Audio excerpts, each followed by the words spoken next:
Hey everybody, it's Dr. Claw here with an explanation of passing monsters in early British literature. So as you know, this class is in a slightly different format from other classes. You get to choose how you want to make your points, though there are a few required assignments. So I'm going to walk you through the sort of basics, the minimum that you need to do to pass this class, and then you'll be able to use that information to kind of plan what you end up wanting to do for the class. So first, I recommend you head on over to the homepage of our class Canvas after you watch this video. And you'll see I've got a couple of links here that I'm going to be talking about in this video. I'm going to start with the suggested schedule. So keep in mind, this is just a suggestion. The only firm due dates for this class are the training camp, which is due Friday, May 24th, and then everything has to be submitted by the last day of class, which is June 18th. Okay, so over here, I've got a schedule that I've written out in my planner, which I love. It's called a Passion Planner, and it lets you do month schedules and week schedules and so on. So if you're interested in that, please reach out and let me know. But note that the schedule assumes you want to defeat all 11 monsters for the course. Okay. However, you only need to defeat 5 monsters for the course to pass with a D. I'm guessing most of you are going to aim somewhere between those two things. So what I'm going to do is show you how to do the minimum to pass with a D, and then you can sort of pick how to attain the rest of the points to get to whatever grade level you want once you've done that sort of like minimum requirement. All right, so anyway, like I said, this schedule assumes you want to defeat all 11 monsters and kind of paces them in that way. And it's pretty rigorous. As you know, this class is the equivalent of about 2 classes during a regular term, so you should be spending 20 to 30 hours a week on this class. All right. I've also put the required writing assignments on here, and I've put some space in between them so that you can give yourself time to create higher quality work. And I have inputted the required assignments as due dates that match the schedule I'm about to show you, but there's not a late penalty for submitting them late. Okay, so for May, I suggest you wrap up training camp by the end of the day today. I was thinking tomorrow, but I was like, nope, today would be better, because I do recommend you complete your first monster battle tomorrow at the latest. That's Wednesday, May 22nd.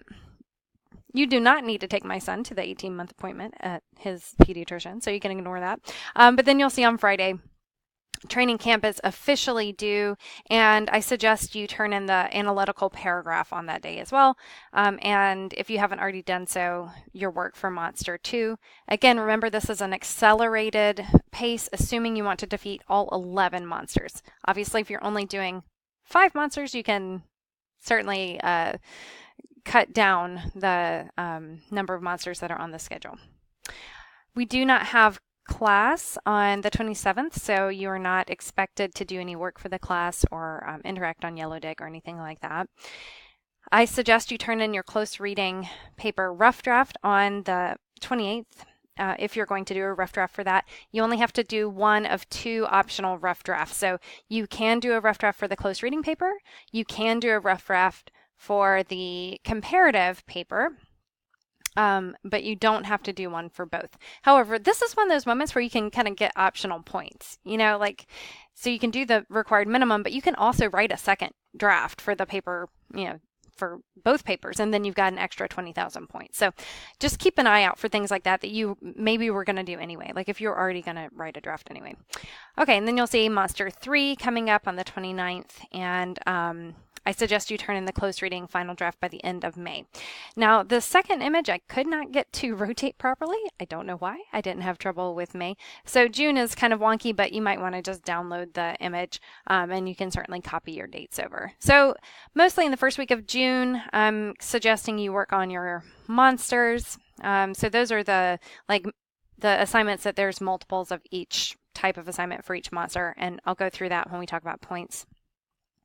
And then I suggest you turn in your comparative paper rough draft on the 7th if you're going to do that. More monsters the following week, and the turning in your comparative paper final draft on the 14th means that you've got some time between then and the end of the term to finish up any monster fights and to prepare for the final exam, which you can turn in anytime from the 20th to the 21st, which is exam week for our summer session. So that's the suggested schedule. I am going to post this video on YellowDig, and I'll also send it out on an announcement to make sure everybody sees it. But when I do post it on YellowDig, please do comment to ask any questions you may have about the schedule or about the points, which we're about to go back to. All right, so head back over to the home page. And this time click on the points section. You may have looked at this before, but I have fleshed it out since I originally created the page, and I've got all the minimum required points to pass in here. So as you know, the required assignments are in red, and then I've also provided the minimum number of points that you need to get on each of the required assignments in order to pass the class. So if you don't get at least 15,500 points in the claim evaluations, for example, you'll need to resubmit that to get a better grade and to get more points on that. So yeah, minimums for all of them. You'll see it doesn't require that many points to meet that minimum threshold to pass. So the analytical paragraph, you can get up to 60,000 points, but you only need 36,000 to pass the class with a D. So just keep that in mind. Even though these assignments are required, it's not the end of the world if you don't get as many points as you want on them. And also, if you earn enough house points in your house, you get the option to resubmit a one of these required assignments, like one of the papers. Note that you do need to be participating in YellowDig. You need at least 120,000 points from YellowDig in order to pass the class. Okay, so that's the sort of required stuff, but you'll also see we've got all of the critical reading responses, our favorite quotes, claim formulas, mini arguments, cultural connections. Those are all available for all of the monsters in our course. Each of these assignments has a certain number of points available per assignment. Those are listed in this column. And then you'll see in order to pass the class, you need to get a minimum number of points for that category. So out of all of the critical reading responses, you need to earn at least 17,500 points. Now, this is a small part of the maximum points for that assignment. So there's 7,000 points per assignment. You can complete 11 of those assignments, so you can get up to 77,000, but you only need 17,500 to pass the class. And that number is, I want you to complete at least 5 assignments of each type, and that number is the passing grade for 5 of those assignments. So you can get excellent, you can get passing, or you can get no points in the rubrics for these assignments. So these are the numbers that you need to get in order to pass the class. And the reason for this is because I want you to at least practice doing all of these types of assignment, though I recognize that you might prefer some of them more than others. And so you might end up doing more of one type of assignment than another, and you might end up getting more points on one type of assignment than another. So that's where you can add on to that minimum, because obviously doing the minimum will get you to pass with a D, but if you want to pass with more than a D, you're going to want to attain more points somehow. So that's an option. You can do more than 5 of each category, or you can do some of the other optional things like the rough drafts, peer reviews, which I'll talk about later, and of course quality points, which are hermit points that I give out throughout the term. So house points, and then any other quality points I might award for excellent work. The level of mastery for each point value maps onto a grade value. So as you know, 1,000,000 points will get you an A. You need at least 650,000 points to pass with a D. And then you can see the rest of the breakdown. So, and then in terms of logistics for passing, basically, it's what I just told you. I've written it out here. You've got to get the passing designation in each section of the rubric for 5 versions of the multi-text assignments. And I've listed those again down here separately so you can get a sense of, okay, which ones are the ones I need to do 5 of? And I've even got that listed in the chart. Complete 5 of 11, complete 5 of 11.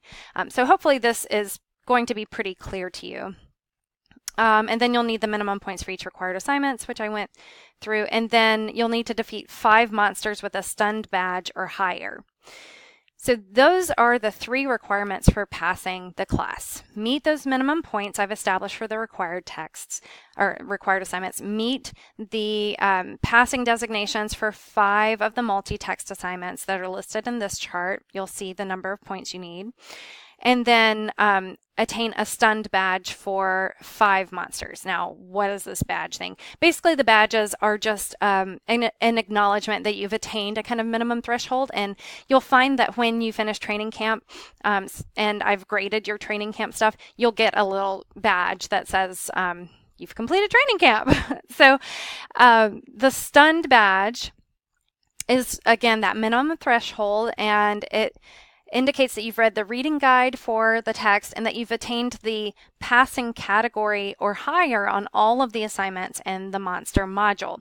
So though you don't have to complete all of the types of multi-text assignments for all of the monsters, I do want you to do a kind of complete run through of at least 5 of those monsters, and you can pick which ones you're going to choose for that. So that's the overview of how to pass this class, and I'll talk more about some of the other badges in another video or post. But for now, I just want you to understand what's the minimum you need to do in order to pass the class, and then you can sort of build your points up from there to get to the number of points that you want for the whole term, to get that grade that you would prefer. Anyway, so as I said, I'm going to post this on Yellow Dig, so be sure to post any comments or questions that you have in the comments below. Thanks.